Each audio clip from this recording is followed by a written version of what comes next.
নীল রোদ্দুরে তুই। লেখিকা মামুনিয়া নূর। ২৯ পর্ব। কাছে এসেও দূরে। পরদিন সকালটা আর্যের জন্য অস্বস্তিকরভাবে চুপচাপ ছিল। নীলার নীরবতা তার ভেতরে অদ্ভুত এক শূন্যতা তৈরি করেছে। কথা না হলেও কিছু মানুষ থাকে, যাদের না থাকাই সবচেয়ে বেশি টের পাওয়া যায়। আর্য বারবার ফোনটা হাতে নিল।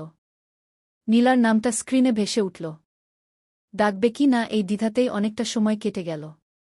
শেষ পর্যন্ত সে নিজেকেই বোঝাল, হয়তো নীলার একটু সময় দরকার। কিন্তু মনটা মানছিল না। কারণ আর্য জানে, নীলা কখনো এমন করে চুপ থাকে না, যদি ভেতরে কিছু না ভাঙে।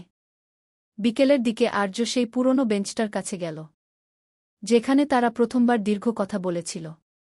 রেললাইনের পাশে দাঁড়িয়ে তার মনে হল, কিছু অপেক্ষা জায়গার সঙ্গে লেগে থাকে।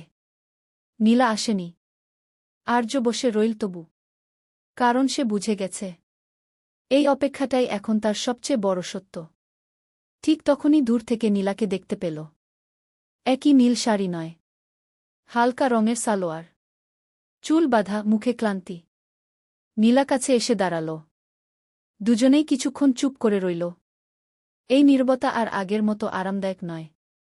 আপনি ঠিক আছেন? আর্য ধীরে জিজ্ঞেস করল। নীলা চোখ নামিয়ে রাখল। ঠিক থাকার প্রশ্নটা কঠিন, বলল সে। আর্য আর চাপ দিল না। সে জানে কিছু সত্য জোর করে বের করা যায় না। তবু তার চোখে ছিল অনুরোধ, একটু ভরসা করার অনুরোধ। নীলা গভীর শ্বাস নিল। বলল, কিছু সম্পর্ক আছে যেগুলো যত সুন্দর হয়, ততটাই ভয়ঙ্কর। আর্য তাকালো তার দিকে। ভয় পেলেই কি সরে যেতে হয়? নীলা হেসে ফেলল। সে হাসিতে আনন্দ নেই। যখন জানি সামনে শুধু কষ্ট, তখন সরে যাওয়াই নিরাপদ।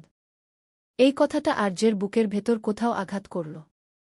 সে বুঝে গেল, নীলা লড়াই করছে নিজের সঙ্গে। আমি যদি কষ্ট পাই?